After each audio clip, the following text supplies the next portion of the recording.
Hello, my name is Macy. I'm 42 years old and have been married twice. My second marriage has been wonderful, but my first was a disaster. My first husband's name is Bobby, and we were high school sweethearts. I was a cheerleader and he was a jock. We had a lot of fun together, and he made me happy back then. He was my first boyfriend, so I did everything for him because I thought he was the one I'd be with forever. We planned to go to the same university so we could stay together, but in my second year, when I was 19, I got pregnant. My family was upset, and I wasn't thrilled either. My mom kept telling me that life with Bobby wouldn't be easy. My family never liked him but couldn't really explain why. They just had a bad feeling about him. As a teenager, I wanted to prove them wrong and rebel, so I ignored their concerns. Both our families agreed to support us until we graduated and got good jobs, and I'm still very thankful for that. Bobby and I got married at the courthouse and had our first child. At first, Bobby was a great father, and I felt like I was proving everyone wrong. Then 2 years later, I got pregnant again. By then, I had graduated from college, but I had to quit my job to take care of the kids. Bobby worked 2 jobs to support us. Life was hard, but at that time, I felt that as long as I had Bobby with me, I could handle anything. But a couple of months after our second child was born, Bobby started acting very differently. I tried to talk to him about it, but he wouldn't listen. One day, I took the kids out for a walk and came back to an empty apartment. All of Bobby's things were gone. I panicked, and seeing me panic made the kids cry. I tried calling him several times, but it went straight to voicemail. I remember rushing to my mother's house with the kids crying while I tried not to break down. When my mother opened the door, she looked worried and let us in. "What happened?" she asked. "I think Bobby left me," I said. "What? What do you mean?" "I took the kids for a walk, and when we got back, all his stuff was gone. I can't reach him." "Oh no, do you know why he might have left?" "I don't know. He'd been acting very differently for a while. But he wouldn't talk to me. And then today, he just left." "Okay, calm down. We'll wait a while, and if he doesn't come back, we'll file for divorce. I'll help you out." But I loved him. How could he do this to his children? "I know. I wish I could find him for you and ask him all these questions, but we have to move on. Not because he'll heal you, but because you have 2 kids to raise." My mom was right. I spent the next few months painfully getting over him while raising 2 kids who looked a lot like him.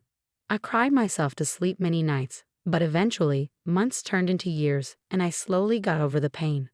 My kids obviously asked questions about their father, and when they were old enough, I told them the truth. They were devastated but surprisingly understanding. As a family, we learned to live past the pain. My mom was a huge help and made raising 2 kids much easier than it would have been alone. 13 years after Bobby left, I met my current husband, Fred, at a bar during one of my friend's birthday parties. My mom was watching the kids, so I thought it was a good time to relax and have some fun with my friends. Most of the night, I stayed with my friends, chatting and laughing. Towards the end of the night, Fred approached me. My friends had been encouraging me to meet someone for years, but I was too traumatized by Bobby to try. So when Fred came up to me, my friends stepped back to watch as I talked to him.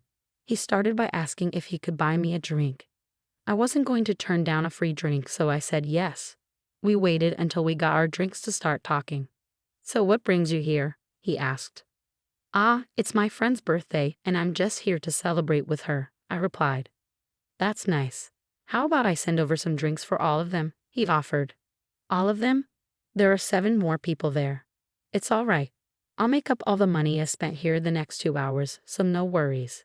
"So you're rich? Ha, I guess you could say that. Of course, I'm not trying to brag or anything. No, it's a great thing to flaunt. Not a lot of people get to do that, and you aren't being a jerk about it. You're buying a bunch of strangers drinks because I told you it was one of their birthdays. What can I say? I have a particular weakness for pretty women. You're so weak you believe everything they say, even lies." "Yes, of course. Although, did you lie?" he asked with a playful smile. "No, it is one of their birthdays.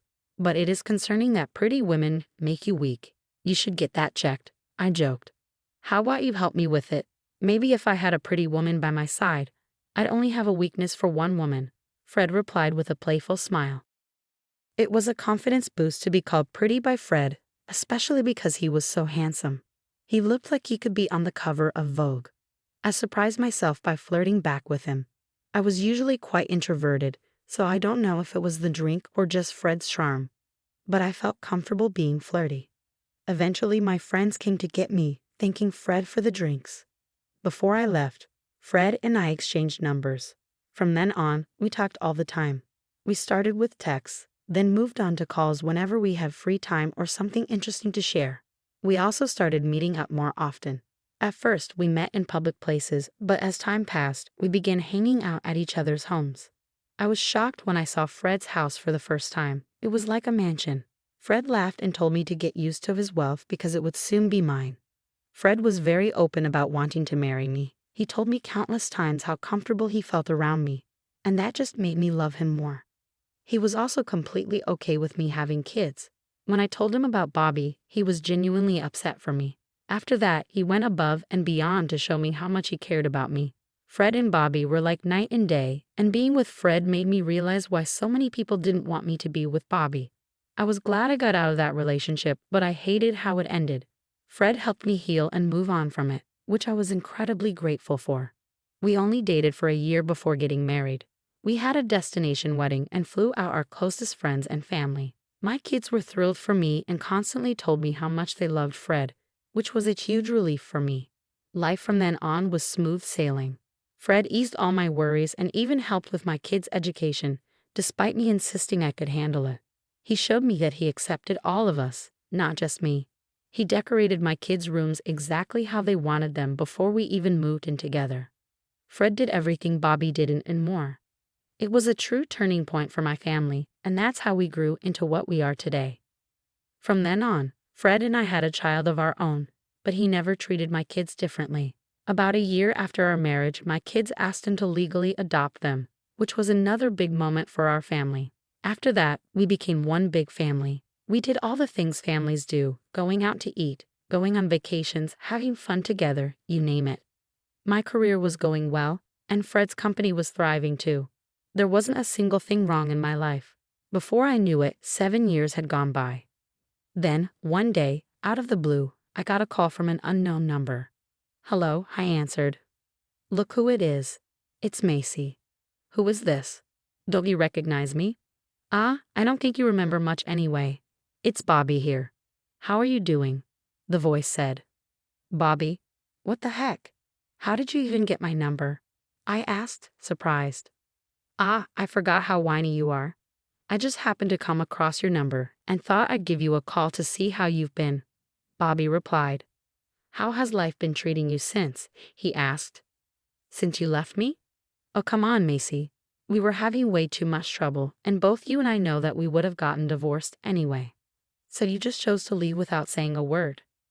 "Well, I wanted to avoid all the emotional drama, so I did what I had to do," Bobby said.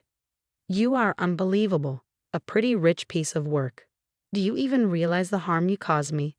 Leaving was the best thing that ever happened to me." "Are you serious right now?" "Yes. I married a wealthy woman with kids, but I was willing to overlook it because of her money. And it paid off because she got me this amazing job that pays me so much. I'm living my dream." "So you abandoned your own kids to take care of someone else's. You gotta do what you gotta do, right? Please never call me again. Goodbye." I was stunned by the sheer audacity of that man to call me just to brag about his new rich lifestyle. Part of me wanted to keep talking to him just to find out where he was, so I could give him a piece of my mind. But I was so overwhelmed with emotions that I could barely think straight.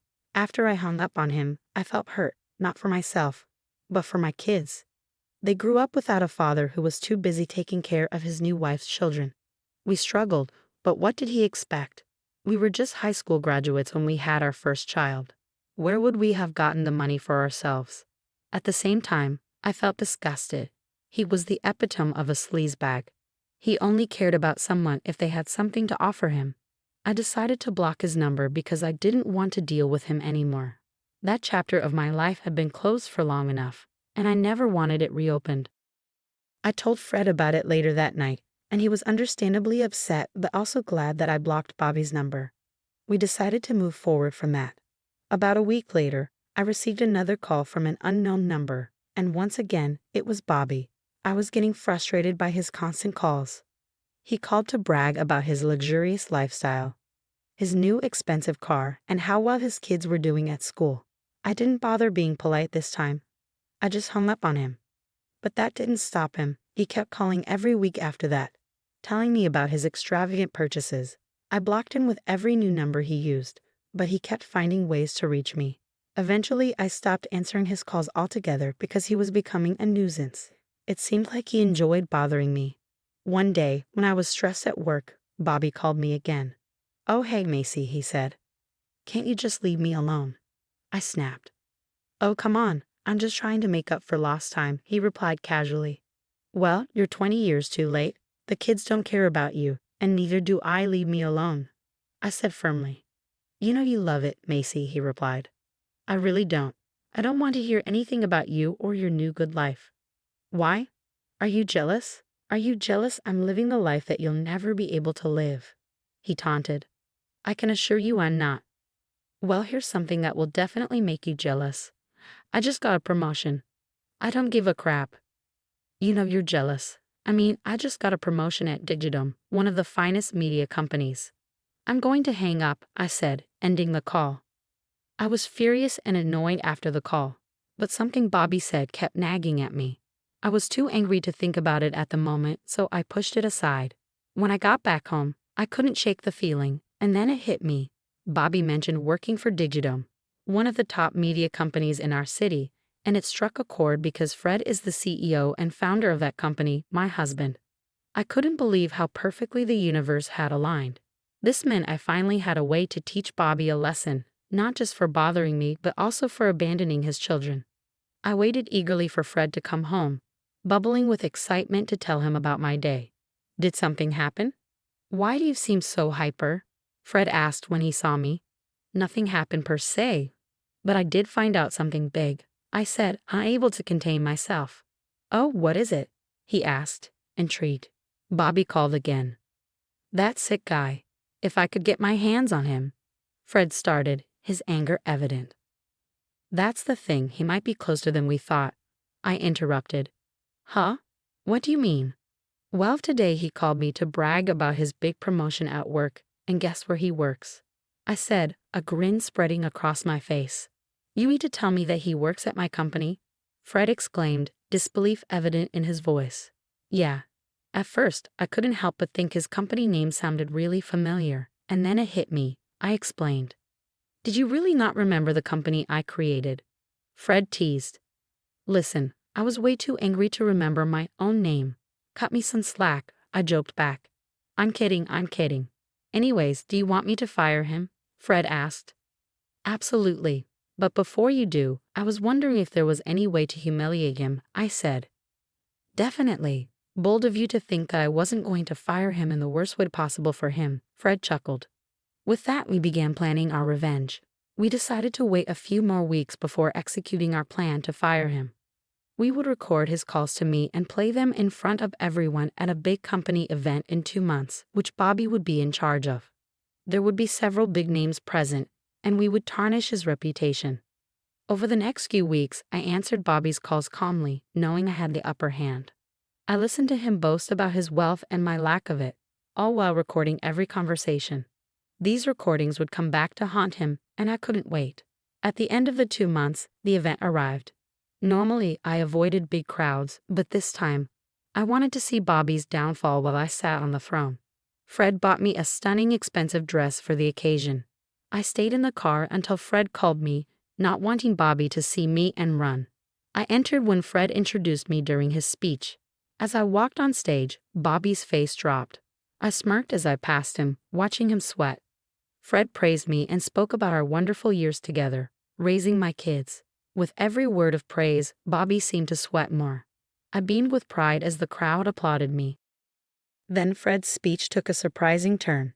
He spoke about how I had been harassed by my ex-husband recently, detailing how he had abandoned me and our kids to start a new family with someone wealthy. But fate had a twist in store because my ex-husband worked for Fred's company. The crowd murmured in shock, speculating about who my ex could be. Fred quieted them down, promising to reveal the identity. He pointed at Bobby, declaring him to be my ex-husband. The crowd buzzed with disbelief. Bobby looked like he might faint, realizing there was no way out. Fred wasn't finished, he had proof. He played the recordings of Bobby's calls to me, exposing his behavior. Bobby froze as the truth unfolded. Fred announced that due to Bobby's actions, he was fired. The crowd cheered as Fred and I left the stage. Bobby was escorted out, and the event continued smoothly. Revenge was served, and it tasted sweeter than anything else. "You're quite bold to call me again after last night," I answered the unknown caller. "You tricked me," the voice on the other end exclaimed. "What do you mean?" I asked innocently. You absolute witch. Don't play dumb with me. How could you not tell me that you were married again, and to my boss no less?" "As I've told you before, Bobby, I simply didn't care about you," I replied calmly. "I know that, but the least you could have done was inform me," he retorted. "So you would only stop harassing me if you knew who my husband was? And if my husband wasn't your boss, you would have continued." I countered. "Don't twist my words." Bobby protested.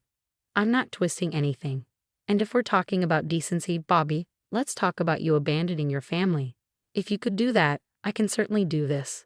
Enjoy your new life, and I hope you find a new job," I said firmly. "I don't have a family anymore. My wife left me because of yesterday, and she took the kids. And it's all because of you," Bobby lamented. "I didn't do anything. You did this to yourself. Goodbye, Bobby, and good luck," I replied, ending the call. It felt empowering to finally stand up to Bobby and know that I had caused him to lose everything. I hope he learns never to mess with me or my family again. Fred and I continue to thrive together, and our kids have grown into wonderful adults. My life is peaceful once again, and I no longer stress about Bobby's calls. I finally feel vindicated and free. Thank you for listening to my story.